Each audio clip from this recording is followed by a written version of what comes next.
I think one of the reasons why they've lost at knockout stages is because they've played that conservative game. And against the better teams, you've got to provoke them and you've got to make them make mistakes. I think South Africa have got the attack to do that this time. They've got to make sure they take advantage of their attack. Yeah, quickly looking at what South Africa, who South Africa have at their disposal. Dale Steyn's made some pretty strong statements saying he's ready and bring on the opposition.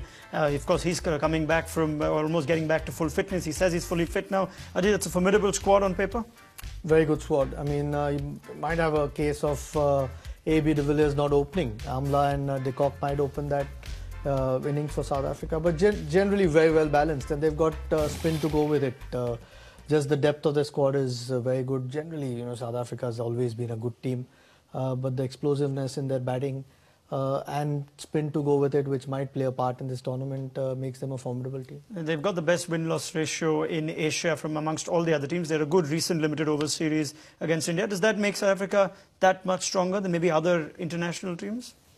Also because they've got the players to play well, you know. I mean, they're not just the limited overs. They beat India 2-0 in the T20 games that they played. So they are familiar with the conditions. A lot of IPL experience there too. Yeah, I think most of their players do play IPL, and they've got some explosive batters, AB and Miller in particular, you know, and Domini. Those 4, 5, 6 can be really lethal on good batting pitches like Mumbai. So that's probably one of the teams to watch out for. Tripoli, England didn't play too badly against the West Indies. What do they need to tell themselves ahead of South Africa to make sure they don't go 2 down in 2? Well, they got one advantage in that they played previously at Wkts Stadium, so that I think is a bit of an advantage. They'd be hoping to win the toss, I think, and make sure that they're batting in the evening after seeing all the dew that was around.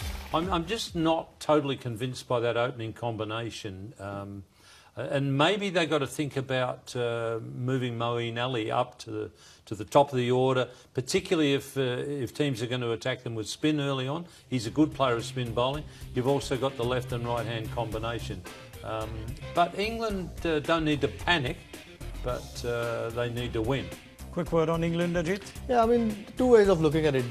You know, after that loss against West Indies, the last team wanted to play South Africa. But if they beat South Africa, then they have Sri Lanka and Afghanistan next, which they can easily win and then go through. So they need to play well tomorrow. I think their bowling, even though it was Chris Gayle, probably wasn't at its best, and they need to produce a good bowling performance.